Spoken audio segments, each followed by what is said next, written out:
I think that Democrats think we're going to meet the swing voters where they are, and Republicans think we're going to tell them where we want them to go, and it happens to be where our base already is, right? Like, that's what emails was about. It wasn't just about the base, it was about swing voters. And I think that the Hunter Biden thing, they hope, is going to be similar. And I think that that's smart when you're dealing with a subset of the population that has proven election in and election out that they're pretty whimsical about what drives them to vote. I'm Jon Favreau. Welcome to Offline.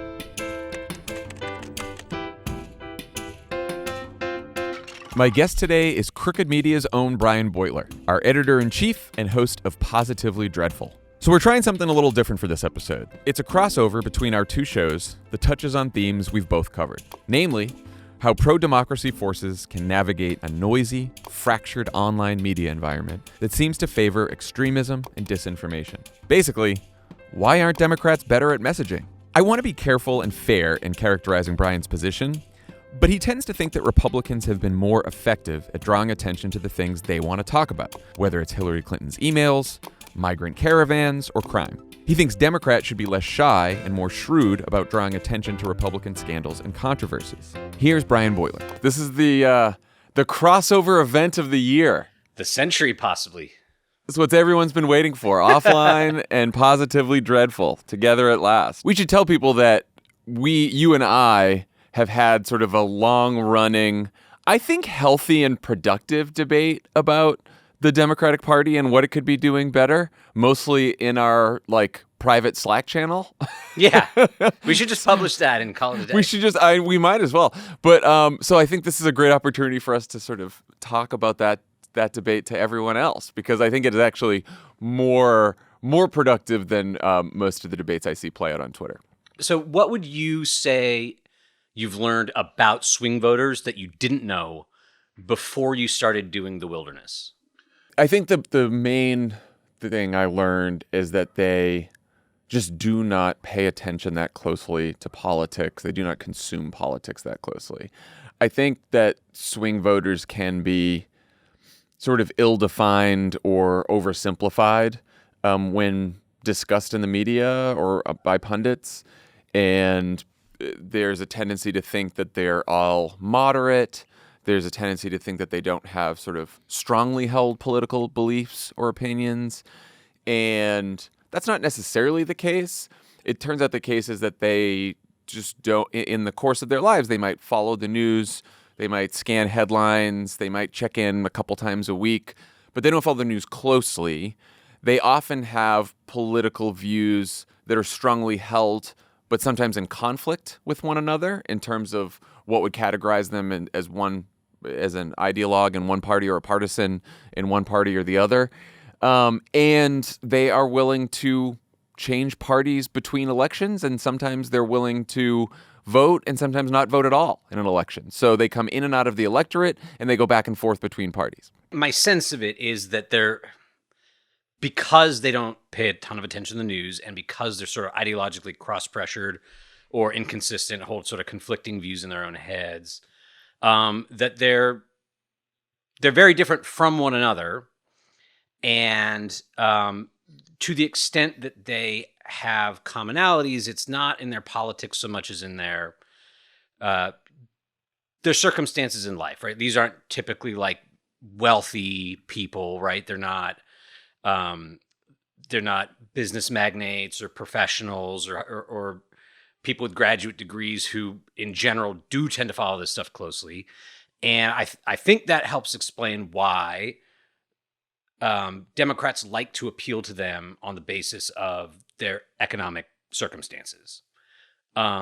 Maybe that's wrong, but if I would say that they have a few common traits. We just talked about why they're different. I'll tell you right. why they're all sort of similar to one another. I think they tend to be. You're right. They tend to not have a college degree. Again, this is all sort of. There's plenty who do have college degree sure. too, but most tend to not have a college degree, disproportionately non-college educated. They tend to be disproportionately a little bit older. I think in terms of race, there are quite a few people of color who are also swing voters, even though people wouldn't necessarily think that. I mean, increasingly so. In the last couple election, right? increasingly so. And so demographically, it sort of runs the gamut, but education is the real divide. And I also think that what they tend to have in common is distrust of institutions. And so they don't feel that, in general, government is looking out for them. They don't have a lot of trust in the media either. They don't have a lot of trust in businesses, especially big corporations. And so there's a general distrust of institutions that sort of characterizes a lot of these people. And so when you ask them about politics, it's like, oh, I don't pay attention to that as much, partly because no one seems to be standing up for me. And they'll say things like, I think the Republican Party is actually pretty extreme, but the Democratic Party can't seem to get its shit together anyway, so I don't really know, what the difference is. There's a little bit of that. And then the complaints you get when you ask them, like, what issues are most important tend to be, well, I'm struggling to pay the rent, pay for my mortgage, pay for college, pay for education. So you do get a lot of economic concerns raised when you ask them what their concerns are about politics. Given that they're kind of all over the map, but somewhat united by being consumed by their regular lives and not politics, I'm wondering why they swing. Like, why aren't they more regularly voting for the party that offers the more popular policy agenda and has a better track record over not 50 years, but just even the last decade or so on economic growth and job creation and deficit reduction or whatever metric you want to point to. And these are facts that Democrats do brag about a lot, I think. And nevertheless, it doesn't seem to affect their decisions about whom to vote for. Like they don't seem to be asking which party tends to do better at making people's incomes go up. Right. So I did a group in Vegas. It was mainly non-college educated Latino voters. And one man said, I used to vote Democrat because they were the party of the working class. And now I think Republicans are the party of the working class. Started complaining about Obamacare, started saying that the Affordable Care Act gave too many subsidies to poorer people. And that the Republicans are for the rich and the Democrats are for the poor and no one's for the middle class. So for almost every issue, there's a theory about the Democratic Party not being on the side of working people when it comes to the economy that you hear pop up every now and then. Mm-hmm. And then you hear from people who do think the Democrats are more on the side of working people and Republicans are for the rich, but that Democrats can't seem to deliver for them, and Republicans somehow know how to manage the economy better. So there's this weird split where they think Democrats are on the side of middle-class people and working-class people, but Republicans know how to, like, quote-unquote, manage the economy better, and so they give them more credit for that. I just think that some of these views are so... They have been set for decades, right? And some to the Democrats' favor, right? Like, the belief that Republicans are the party of the rich has been true for many decades. Right. The belief that Republicans also somehow have business sense and know how to manage the economy is also deeply ingrained. Right. And I'm like, these are cliches that I've lived with my whole life, but they're mediated. You pick them up in the course of listening to something on the radio or catching a snippet of something on TV, right? Like these ideas don't kind of arrive fully formed in people's minds. So like where are they getting them? And why are they not... Why, if somebody could reach them with the idea that although Republicans care too much about the rich, they're also better stewards of the economy, why can't somebody incept a different idea into their head? I mean, I think they can. I think Democrats have successfully in the past, right? Like, people in the middle of the greatest economic crisis of our generation, people took a flyer on a freshman senator from Illinois who didn't have a ton of economic experience because they believed that he would be a better steward of the economy than the guy who, in the Obama campaign, we framed as too close to the incumbent president who had just helped crash the economy in the first place. Right. but it swings right back, right? Like the old idea that actually Republicans really are better can just roar right back into the like subliminal Yeah, consciousness. yeah, and that's why And you have to prosecute the case over and over again.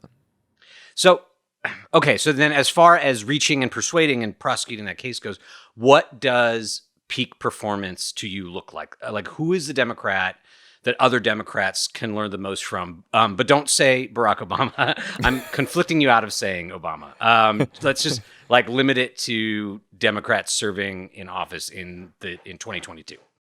Yeah, I think two great examples from the campaign we just had are John Fetterman and Katie Porter. And of course, Katie Porter got elected in 2018. She had a very, very tough race this time around, and she was, she is.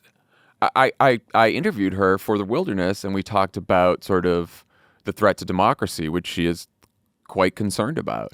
But she also said, like, a strong democracy depends on a strong economy. And she's like, I know that sounds cliche or whatever, but like, I think that if we don't give people sort of, if we don't help people give people good reason to believe that democracy can deliver for them financially, can actually make their lives better, can improve their standard of living, then they're not going to have faith in democracy. And I think that's a core issue. Similarly, then you've got John Fetterman, who very early in that race defined Dr. Oz as an out-of-touch, super rich guy who was also, not from Pennsylvania. I asked all these questions just sort of as stage setting for the difficulty of getting economic messages to stick in voters' minds, and in a sort of either in a lasting way or at least at the right moment, so that you get this perfect storm ahead of an election, and it gives you that boost you need to get over 50%, right?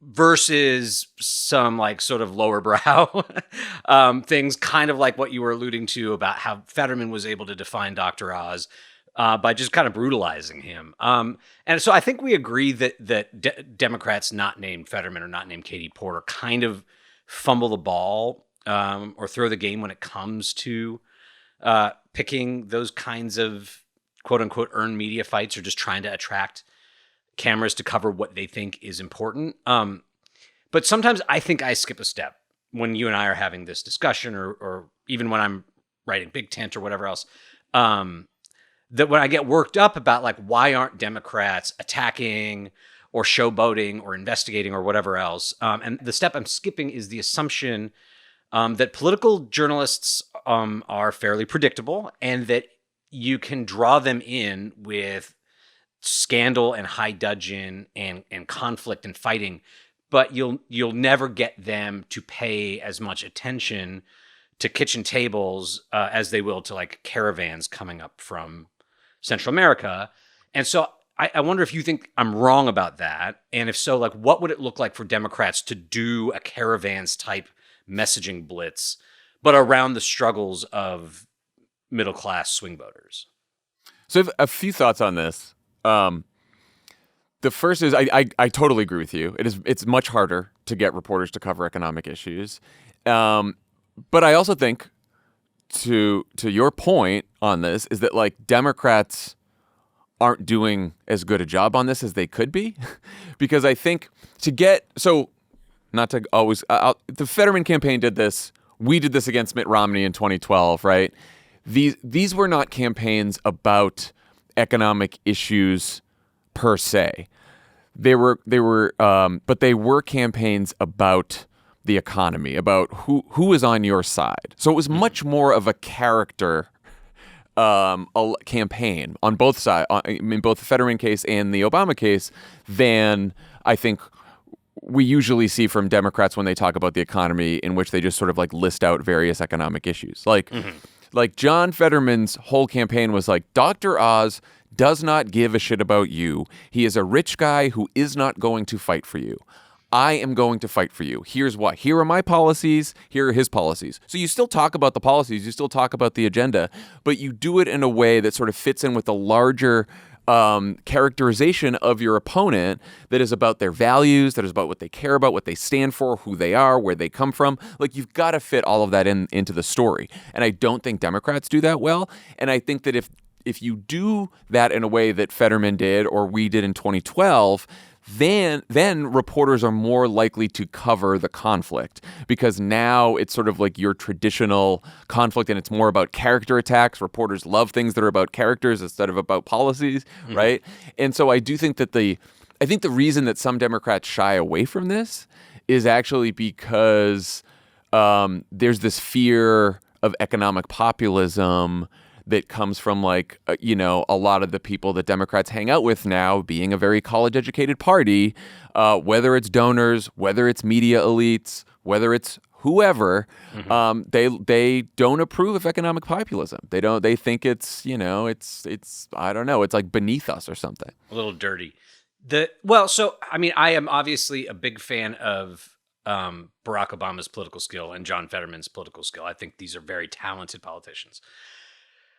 In defense of all the other Democrats who don't tend to do as good a job as those two, I mean, both of them were blessed to run against obscenely rich guys. Yeah.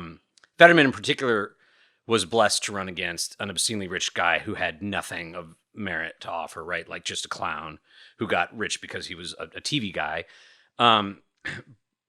Obama had to contend with Mitt Romney, who is actually a pretty talented politician and had done some stuff and could point to things that made the case for his business experience, the thing that made him rich being good for regular people. But, I think Obama lucked out a little bit insofar as they chose to go that route, right? Like Mitt Romney chose to pick Paul Ryan as his vice president and just say, we're going to run on the Paul Ryan budget plan and cutting taxes at the top end and slashing entitlement spending and Medicaid.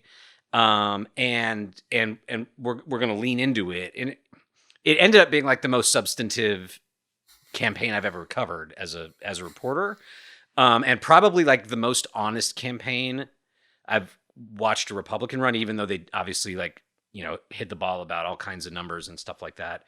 And Democrats writ large I don't think they can take a flyer on always being able to draw, a Club for Growth Republican who is worth $50 million or $100 million and wants to cut his own taxes, right? Like, and when you can, then you've got everything you need to run exactly the kind of campaign that you're talking about. But when your opponent is not kind of like a caricature of himself, it becomes harder.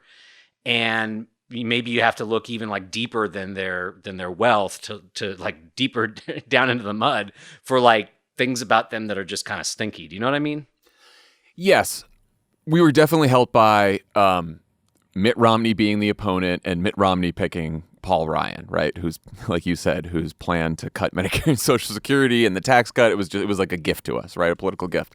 But Obama laid out a speech during the Republican primary, before Romney was chosen as the nominee, that was all about how this election would be defined by like who's going to fight for the middle class. And the reason it is because that anxiety is what kept popping up every focus group, every voter that we spoke to. So, and we also knew that no matter who the Republican nominee was going to be, that would be a nominee who, either had voted to support Paul Ryan's plan or had a lot of the same policies that Mitt Romney did, or were they going to be some rich out of touch guy? I don't know, right? Like, what if it was Newt Gingrich? Right. Right. That's but we would have been able to prosecute an economic case against Newt Gingrich based on Contract with America, everything he did in 1995, right? So like you do have to make sure that your case is true to the person that you're running against.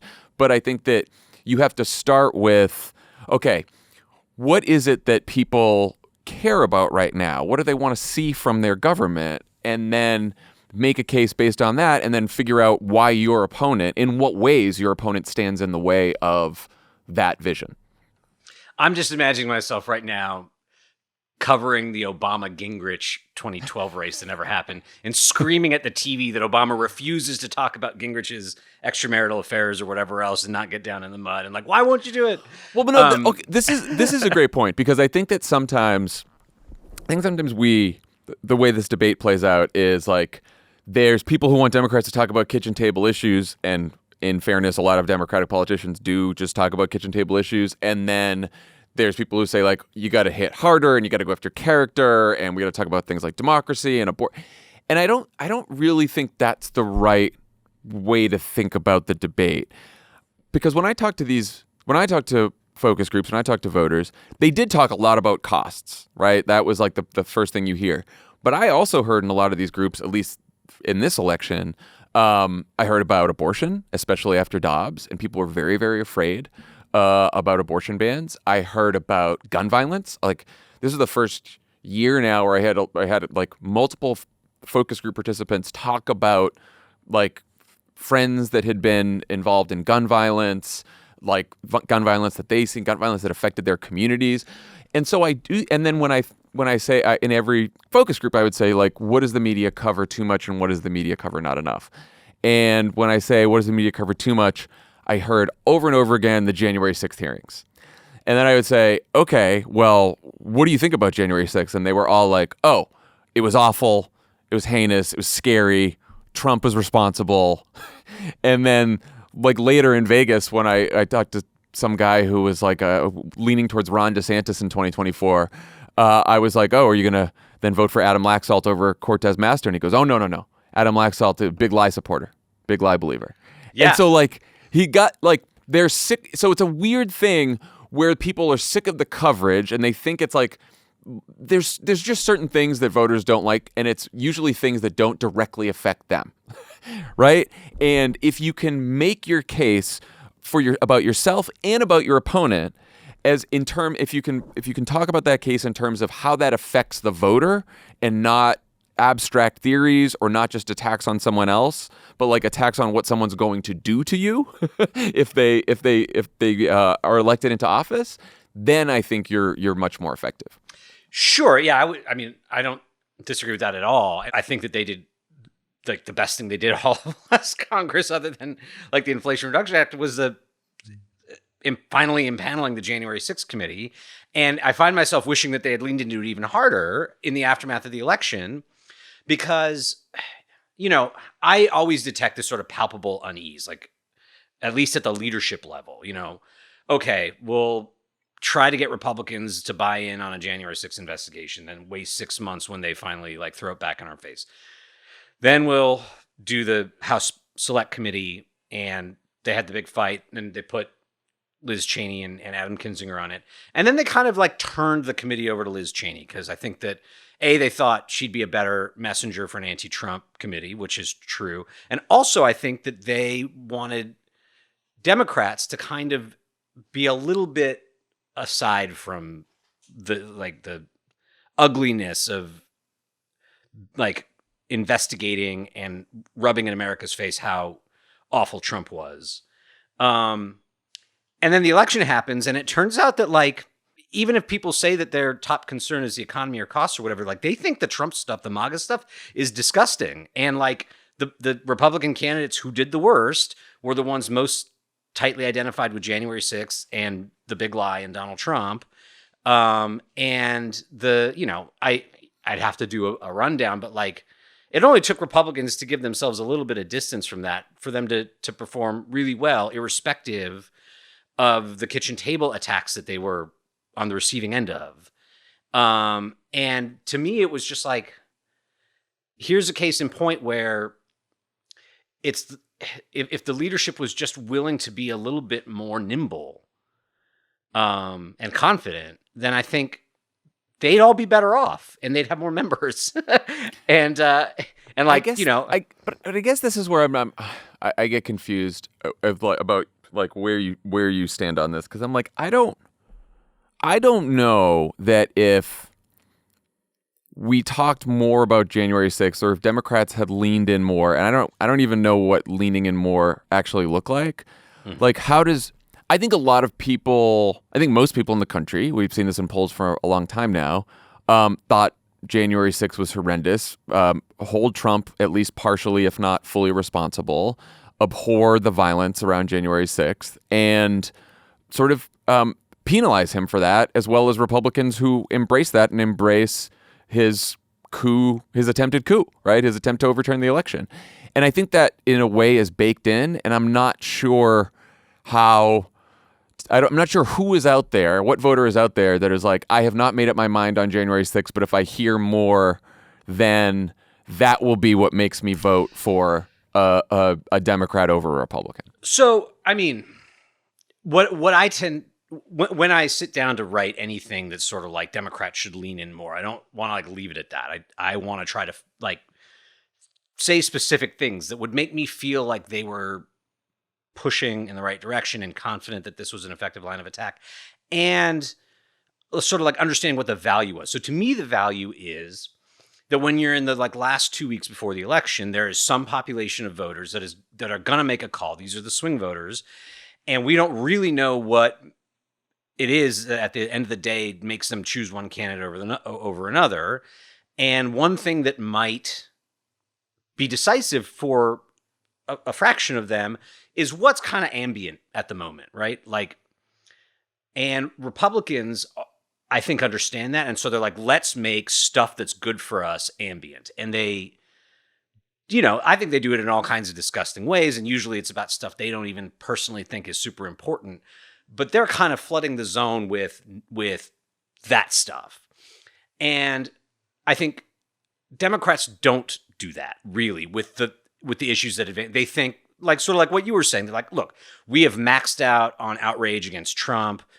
Nothing we do or say now about him is gonna affect the way the election comes out. And I just don't know if that's true, right? Like we're talking about how people's minds can be changed about who's better on the economy from day to day, from election to election.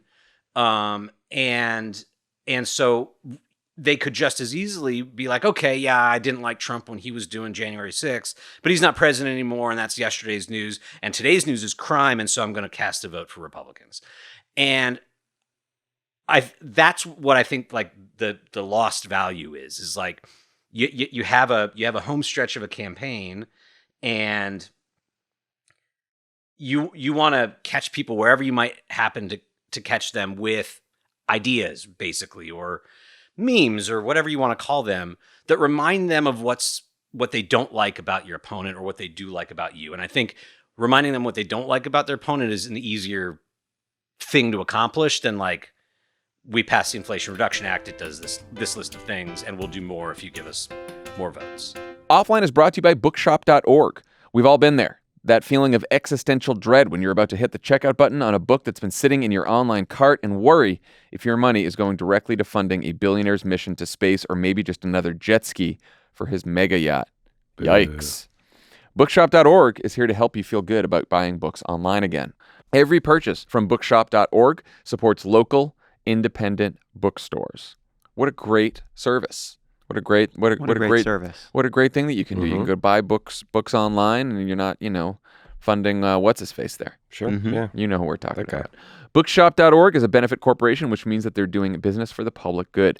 It's super easy to order a book online, get it delivered in 3 days, and have the profit from that sale go to your local bookstore. Plus, recommendations on bookshop.org come from real people who love books, not algorithms. So they do all the work. You get your book in the mail, and then bookshop.org gives that local bookstore a healthy share of the profit. Wonderful. Helps local bookstores. Great idea. They've raised over $22 million for local bookstores, are unapologetically anti-Amazon, and believe local bookstores are essential community hubs that foster culture, curiosity, and a love of reading.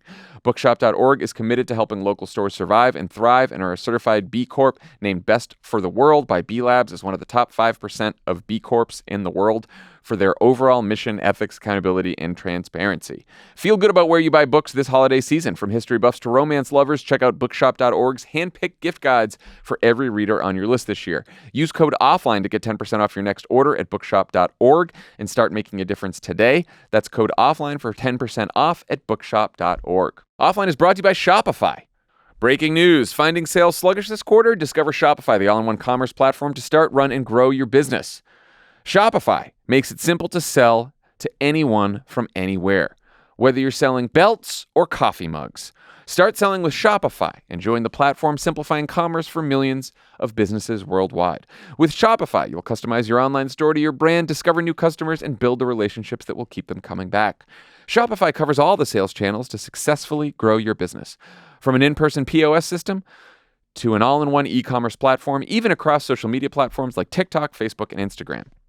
We love Shopify here. We've been using it at Cricket since the earliest days. We use it to sell all our stuff. I like it as a consumer. I also love it as a consumer. It makes it easier. It's the easiest one to use. They know me. You know? Love how Shopify makes it simple for anyone to sell their products anywhere, whether they're ebooks or earrings. Shopify simplifies starting and running your own successful business. When you're ready to take your idea to the world, do it with Shopify, the commerce platform powering millions of businesses down the street and around the globe. Now it's your turn to try Shopify for free and start selling anywhere. This is Possibility, powered by Shopify. Sign up for a free trial at shopify.com/offline, all lowercase. Go to shopify.com/offline to start selling online today. Shopify.com/offline.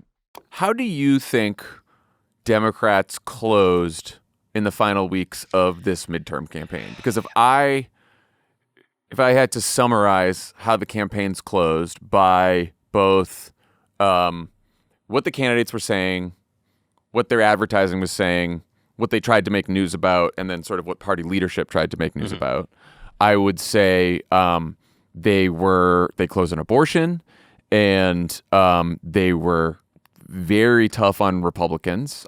It was a contrast, right? It was here's what we're for, and I know this happened because of you, even though you don't get credit for it. But and the party, at least party leadership, coalesced around two more pro-choice anti-filibuster senators, keep the House, and then we'll codify Roe. So there was a positive message, there was a contrast message. Yeah. And then on democracy, President Biden gave that big speech in a couple of days before and brought in the Paul Pelosi attack. And then I heard candidates do this at a couple of the events we went to. They would say, inflation is a huge deal.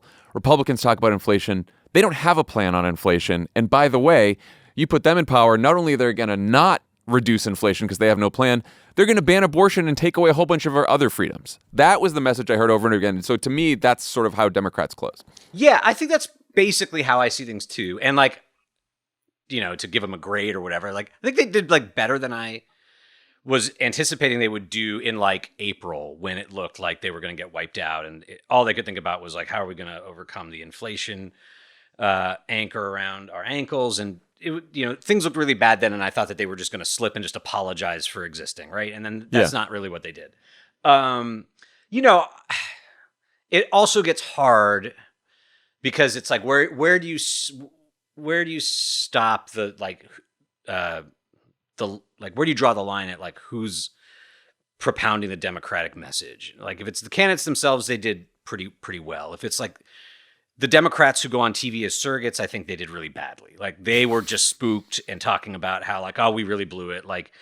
We went all in on abortion and democracy in the summer, and it turns out voters only care about crime and inflation, and really they were just responding to Republican propaganda telling them that that's what voters cared about, to the exclusion of everything else. This is sort of an offline pet peeve here for it's the Democrats who did that, right? Who went on TV and were wringing their hands, right? It's like Hillary Rosen did this on CNN, right? Voters have told us all year what they care about, and I think we have focused on other things. And I think the president's closing message last night about democracy is on the ballot again is frustrating to people like me who, don't want to see half the voters in America alienated.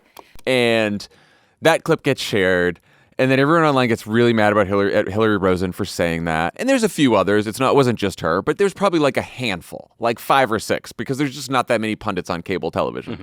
And then they go on there and they say something stupid, and then it gets everyone else in the sort of Twitter sphere and I would just say in the media and the punditocracy, right? It gets everyone riled up. I got riled. I saw it. I was why would you say that before the election, right? Whether it's true or not, why would you say that before the election? But she did. And then her position become the Democratic Party gets assigned with Hillary Rosen's pre-election take right. on what the party did wrong. And I'm you know what? Like, Joe Biden's out there giving a fucking democracy speech, his 10th democracy speech. That's why I election. caveated is like it's hard to know where exactly, like who falls on what side of the responsibility line. I assume though that if senior Democratic strategists are saying that on TV, that it's there's a sense within the party, if not probably contested, not everyone agrees, that's a actually correct analysis, and that maybe what we need to do here at the last moment is really change everything. I'm glad that that didn't prevail on Democrats. They didn't spend the last week apologizing for the blue crime wave or whatever. But I thought Joe Biden's abortion messaging was correct. It's the one that I wanted him to adopt. The way I would embed a critique into that is to bring us back to what this is all about, which is can Democrats do a better job of making the people on TV and on social media who disseminate Joe Biden's message and torque it and make them talk about that more, right? So he says, give me that House and 2 more Democratic senators, and I'll sign a bill codifying Roe in January. Crystal clean message, beautiful message, simple to understand. I'm not the only one who sees it. Recent polls have shown that overwhelming majority of Americans believe our democracy is at risk, that our democracy is under threat. They too see that democracy is on the ballot this year, and they're deeply concerned about it. You also want the senators to be saying that, and you want them maybe even to be proving it. Yeah. Take another vote. We got 48 votes to change the filibuster and codify Roe. That means 2 more, and we got it done, right? And, it's tacky or whatever. And it's there's also going to be some asshole on TV who's well, this is just a show vote. This is the politics, blah, blah, blah, blah, blah. Democrats are just playing for the cameras. And it's okay, yes, we are playing for the cameras to tell America about this. And now, instead of playing random clips of somebody getting beaten up on the subway, the TV is chitter-chattering about how Roe might be codified in January, but it will require this. And you could fantasize at least about an election where it was, it was in the states where abortion rights were ballot referenda, right? But everywhere, because every regular Democratic voter who cared about abortion rights knew that their district mattered. And they tell their friends, this House seat matters, even though we probably aren't going to win it. And I don't know where that, obviously you can only run the election once. But it's that kind of, not just here's what we stand for and we'll lay it out in a speech, but we're going to make some kind of performance out of it to generate attention to it or to draw attention to it so that it sticks in people's minds, especially the minds of people who are really hard to reach in general and don't normally pay attention to a presidential speech. So that's sort of how I think about it. I was pretty happy with how the election came out. I don't, I lean into the criticism thing because I think that it's healthy for the party to think about how they could do even better still. So I don't want to be here presenting myself as somebody who thinks they just totally fucked it up, because I don't. But that it could have gone better probably, and these are ways I kind of think might help.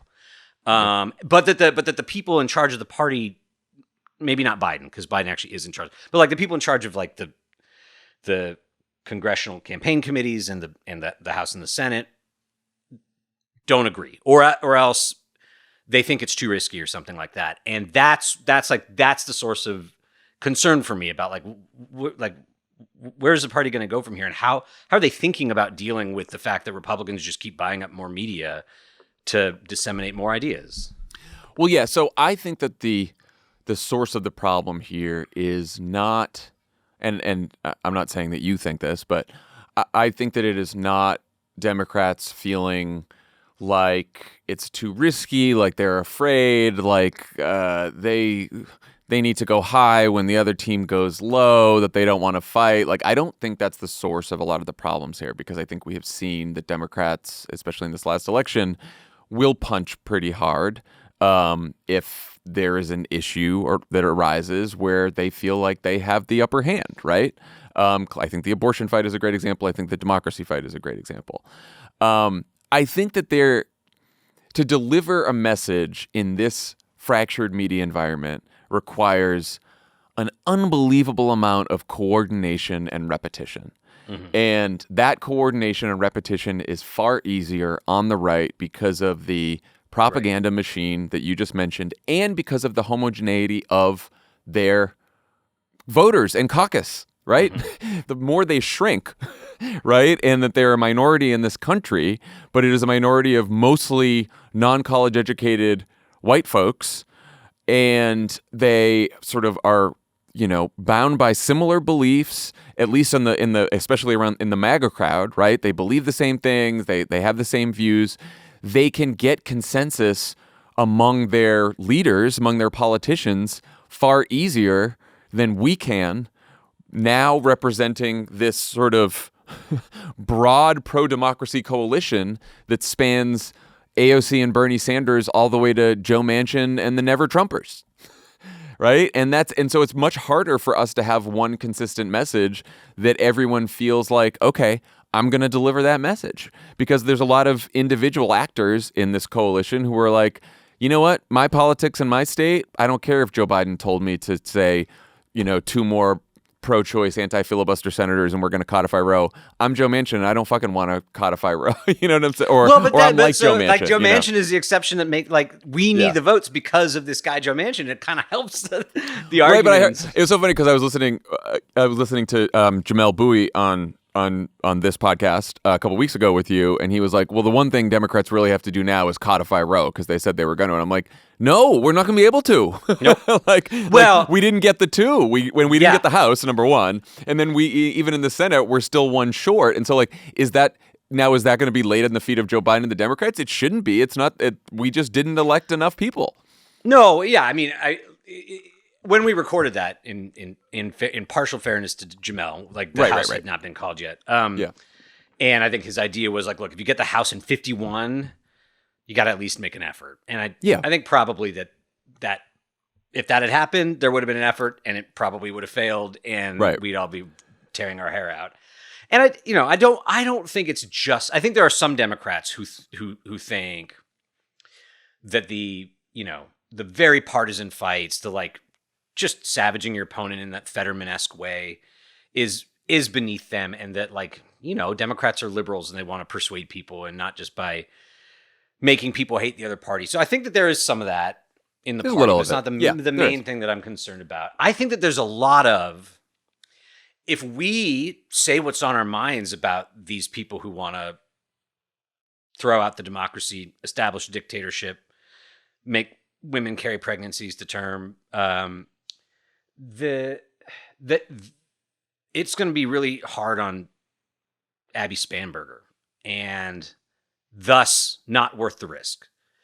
And fortunately, Abby Spanberger won, despite a more a punchier campaign than I was expecting. But I think that explains why Nancy Pelosi was so reluctant to just do to Donald Trump what Republicans are about to do to Hunter Biden, right? Go through everything.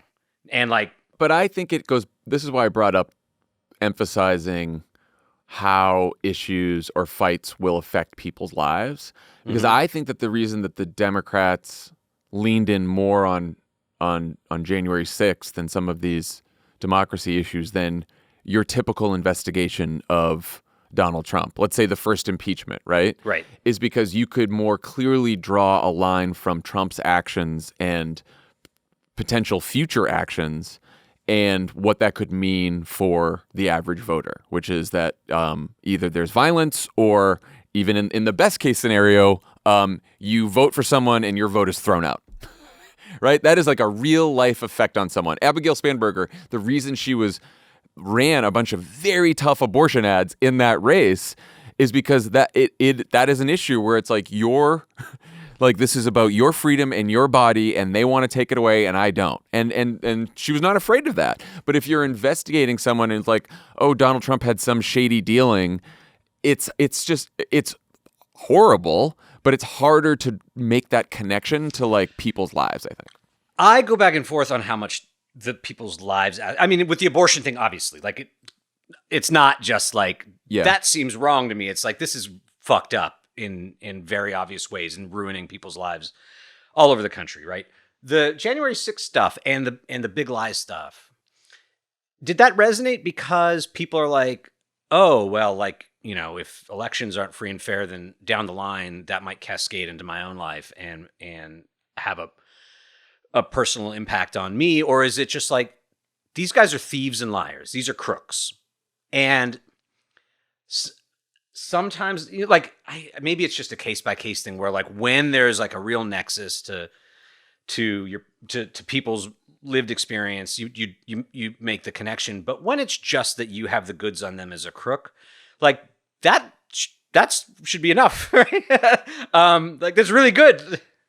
It should be. I think the challenge is a lot of voters, particularly some of the swing voters that we started talking about originally, believe that both parties have crooks in them and that all politicians are corrupt.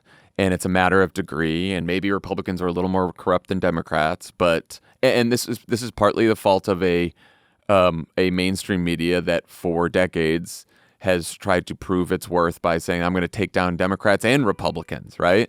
I'm going to be tough on both sides. And the result of that is sort of degrading people's faith in institutions writ large and both parties.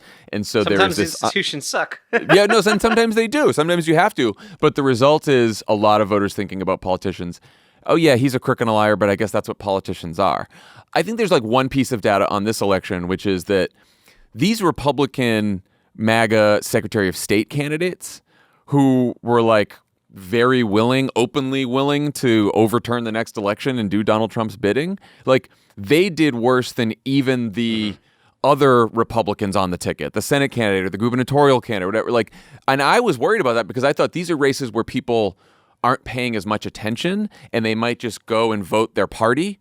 And so it might look closer to the partisan split in the state or the district. And sure enough, like those candidates lost badly. And I think it's because people were like, oh, this fucking person is going to like overturn an election that I'm going to go vote in? No, that's crazy. So I think the election shows, although it might take time to actually like prove this mathematically, that as a Republican, you'd be worse off as a big lie Republican who had no dirty hands about Social Security. You claimed some level of economic populism, than the reverse. That you'd be better off as like I want to privatize Social Security, but I think that the big lie is nonsense, right? Mm-hmm. Like, I think that there's like a lesson to draw there about like the how powerful the pocketbook like rhetoric is when you're talking about two people head to head who are at least viewed by voters as being honest arbiters or whatever, like reasonable people. But apart from that, like the question of whether they were voting against these big lie candidates because they were offended by the notion of these people meddling in the elections that they had just voted in versus them just being liars is like, I acknowledge that when Trump was president and he was, having Secret Service pay for the privilege of him golfing every weekend so that he could line his pockets with Secret Service money and having emirs come to his hotels to overpay for, right? That you could do an investigation on that and like, it's obvious corruption. It's terrible. It's hard to make a connection to people's concerns. And it's harder still maybe to make them realize that that's worse corruption than anything that we've seen from any president in history, any American politician probably in history, right? I think it's doable, but you don't always know what you're going to come up with when you begin one of these fishing expeditions, right? And like, it was Benghazi that led to emails that led to I don't know what the lived connection to to Hillary Clinton's email server is, but it pissed off a lot of people. And at the very least, it was something that was in their heads when they went to vote, like the Gallup word cloud of things that voters said that they had picked up during the election. It was like emails was the biggest one. It's like that's the sort of the power of creating media around your opponent that's negative, even if there's no nexus to the everyday lives of people. And that's why I think that Republicans want to do the same thing with Hunter Biden. I don't know what they're going to find. I'm pretty certain it's not going to be anything actually disqualifying about Joe Biden, but it might be just enough to get that hamster wheel turning again. And that could be very damaging. And the fact that Democrats are hesitant to do that because they're thinking 2 chess moves ahead and how it's going to play in swing districts seems like just leaving opportunity on the table, especially when the people you're investigating, it's not really a fishing expedition. They're the most corrupt American politicians in the country's history. Offline is brought to you by OneBladeShave.com. Just one blade. Just one blade. There's only the one. Do you hate shaving? Yep. Who doesn't? We used to hate shaving too. Yeah, we used to. Razor burn, Ugh. irritation, ingrown hairs. It's the worst. Until we discovered One Blade razors. One Blade is the world's most intuitive single-edge razor, and it's guaranteed to eliminate your shaving-related skin issues. I love One Blade. There's so many razors where you're shaving, and also it always happens as you're shaving right before you have to be somewhere in an event, and then you nick yourself, and then it's bleeding, and then it's bad. Then you're that guy. That bloody and it face just takes fool. forever. One Blade, that doesn't happen. It doesn't happen with One Blade. It's smooth. It works. It's very easy. It's a close shave. You can turn shaving into a ritual that you actually enjoy. Let's not go too far. One Blade is all you need. Big razor companies have been lying to us for decades. Monsters. Fucking Stick liars. it to Big Razor with One Blade. They say that more blades equals better shaves, but it's just not true. It's not true. It's never been true. All those blades are tearing up your skin. One Blade's state-of-the-art, award-winning razor design makes single-edge shaving completely natural and effortless. One Blade razors have a patented pivoting head that hugs the skin, ensuring the blade is always at the right angle all by itself. Also, your disposable plastic cartridge razor is not recyclable. What? Every year, literally billions of them end up in landfills and waterways. Come on. But One Blade refill blades are 100% recyclable. 100%. So, upgrade your shave, save your skin, and save the planet one blade at a time. Head over to onebladeshave.com/offline today and use code OFFLINE to get 10% off your first order. All One Blade razors are guaranteed for life, whether it's the intro-level core razor or the premium Genesis, and all orders have a 60-day return policy, so there's no risk in trying a One Blade razor today. To upgrade your shave and to start shaving responsibly, get 10% off your One Blade order today at onebladeshave.com/offline. That's one spelled out ONE bladeshave.com/offline to get 10% off your first order with code OFFLINE. Offline is brought to you by ZBiotics. The holidays are a lot of food, a lot of drinks, and one too many awkward family moments. ZBiotics gives me one less thing to worry about: how those holiday drinks will affect my mornings. ZBiotics Pre-Alcohol Probiotic is the world's first genetically engineered probiotic. It was invented by PhD scientists to tackle rough mornings after drinking. Here's how it works. When you drink, alcohol gets converted into a toxic byproduct in the gut. It's this byproduct, not dehydration, that's to blame for your rough next day. ZBiotics produces an enzyme to break this byproduct down. It's designed to work like your liver, but in your gut, where you need it most. Just remember to drink ZBiotics before drinking alcohol, drink responsibly, and get a good night's sleep to feel your best tomorrow.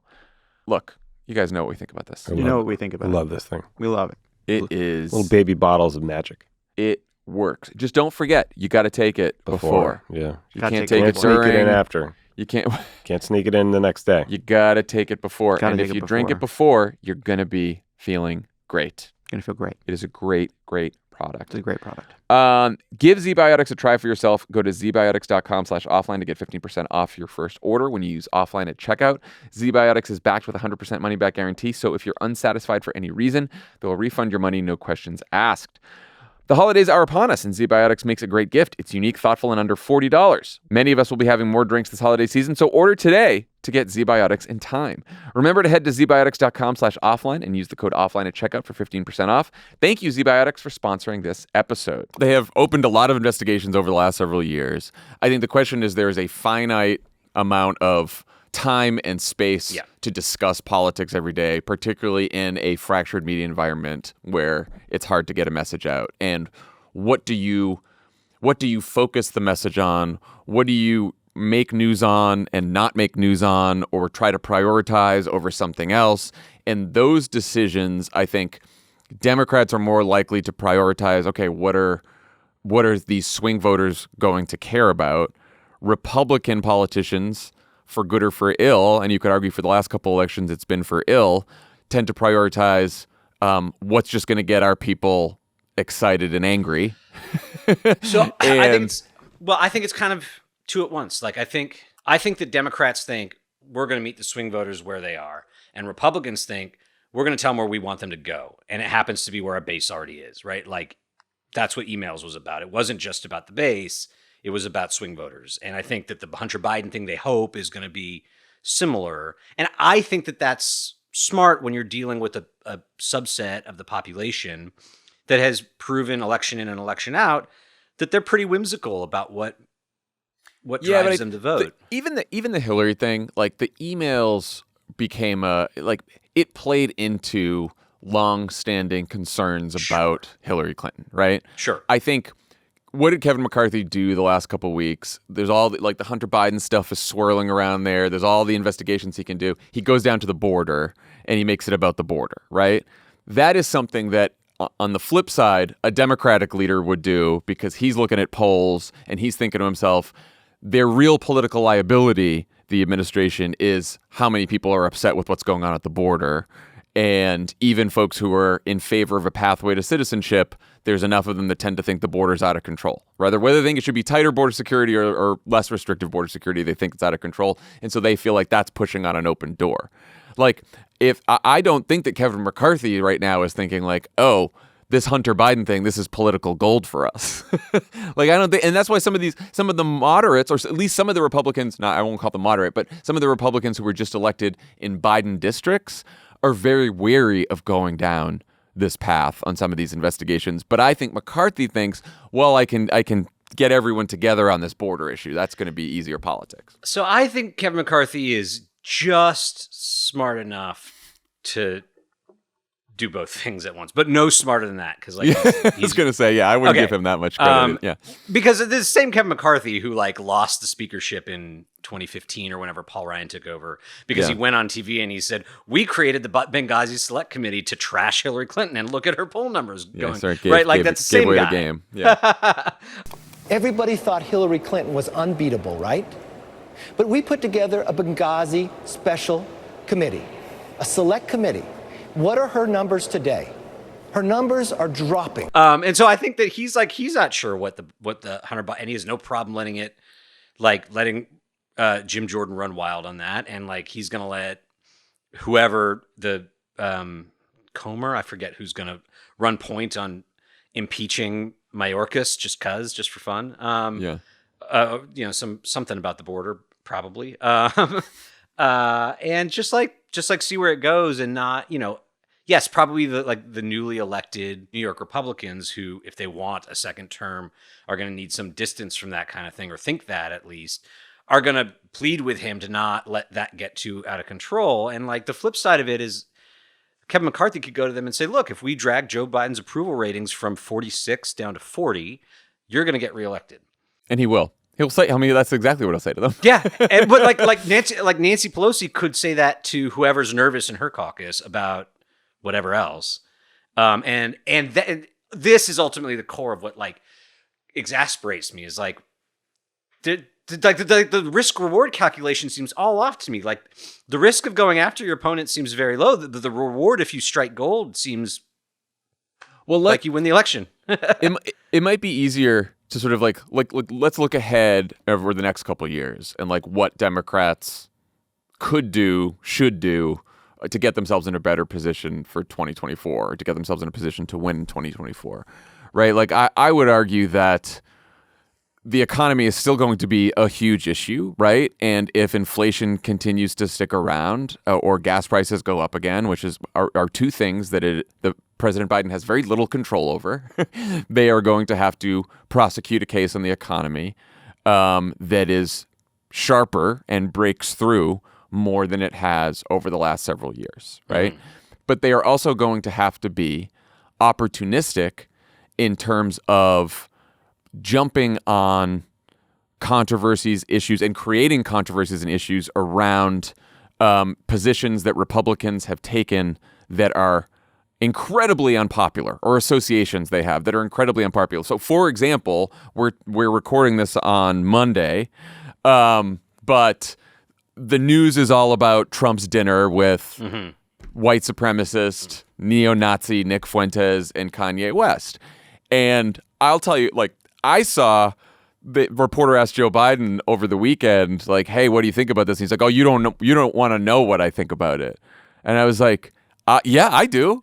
Yeah, I mean, look, I was like, this is a free one. This is a free. The worst answer there is I don't think about him much, which he's said before, which drives me nuts. Yeah. The best answer is he's a disgrace, and any Republican who doesn't condemn it owns what he did. And then, like, the middle answer is, like, I would say swear words if I, it was like, it's better than the worst possible answer. But yes, I want to know what he thinks and, like, what the rest of the party thinks. And there have been Democrats who have said their piece about Trump dining with Nick Fuentes, but it's, basically backbenchers here and there. There's no party communication around it. Here's where I would get into strategy and maybe even tactics, less than strategy, which this is what bothers me about this, because I think about these swing voters, right? What do we know about them? They have a loose connection to politics. They don't consume the news very closely.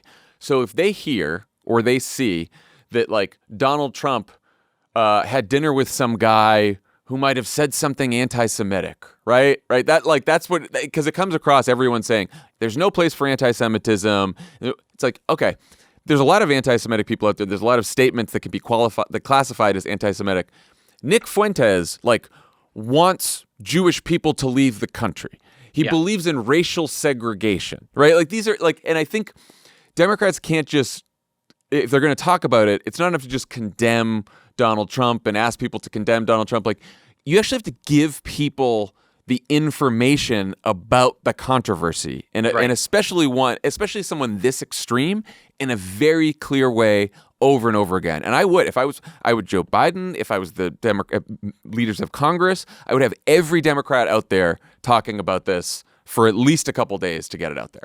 Yeah, and I mean, and let it ride, because some Republican is going to come to Trump's defense, and then it snowballs, and you just keep it going. And, like, I want to defend Biden because I think that he's actually been kind of a bright spot in all this. Like, he's the first Democrat who, like, decided he should say that what Republicans are embracing with the big lie and trying to subvert elections is semi-fascism, right? Like, he got half the way there.